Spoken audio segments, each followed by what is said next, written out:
You're in the shower, water's running, and you are absolutely destroying someone in an argument that is never going to happen. Maybe it's your boss. Maybe it's your ex. Maybe it's a stranger who cut you off in traffic 4 years ago and somehow still owes you an apology. Whoever it is, you have the perfect comeback. It's devastating. It's articulate. You will never say any of it out loud. Why does your brain do this? Why does it turn your shower into a courtroom where you are always the winning lawyer? Here's the real answer, and it's far weirder than "you're just weird." Your brain isn't wasting time. It's rehearsing. Psychologists call this social simulation, and it turns out your mind treats an imagined conversation almost like a real one. Researcher Nicholas Epley, who studies how we think about other minds, found that people constantly build little mental models of other people just to predict what they'll do. Your shower argument isn't nonsense. It's a rehearsal room. Your brain is running lines for a play that will probably never open. Think about why this would be useful.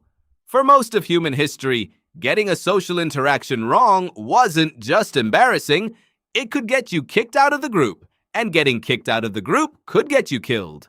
So your brain evolved a habit of pre-living conversations before they happen, testing outcomes, checking for landmines, in a place with zero consequences.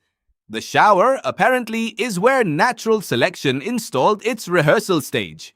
Genuinely strange choice, but here we are. But here's where it gets funnier. Most of these imaginary arguments never happen.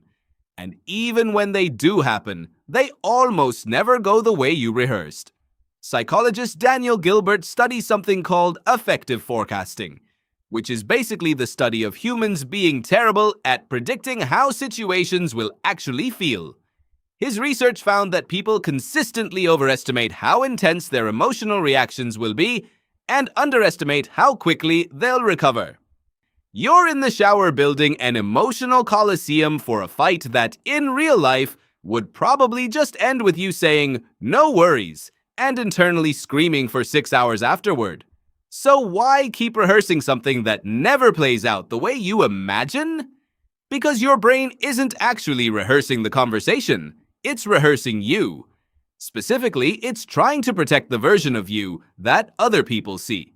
Psychologist David Elkin coined the term imaginary audience to describe how much mental energy people spend picturing an audience watching and judging them, one that, statistically, is not paying anywhere near as much attention as you think. This connects to something called the spotlight effect, studied by Thomas Gilovich, which found that people dramatically overestimate how much others notice or remember their mistakes. That typo in the group chat that you're still thinking about? Nobody remembers it. You are the only person who has assigned it a permanent seat in your brain.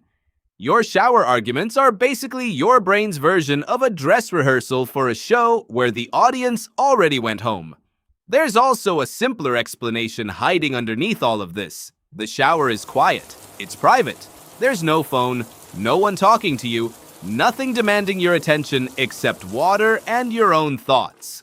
Psychologist Ethan Kross, who studies self-talk, found that humans run an almost constant internal narration, and that narration gets louder the moment external noise disappears.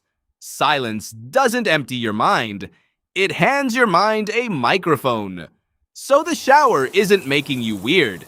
It's just the one place your inner monologue finally gets a stage with zero interruptions, and naturally, it uses that stage to relitigate a group project from 3 years ago.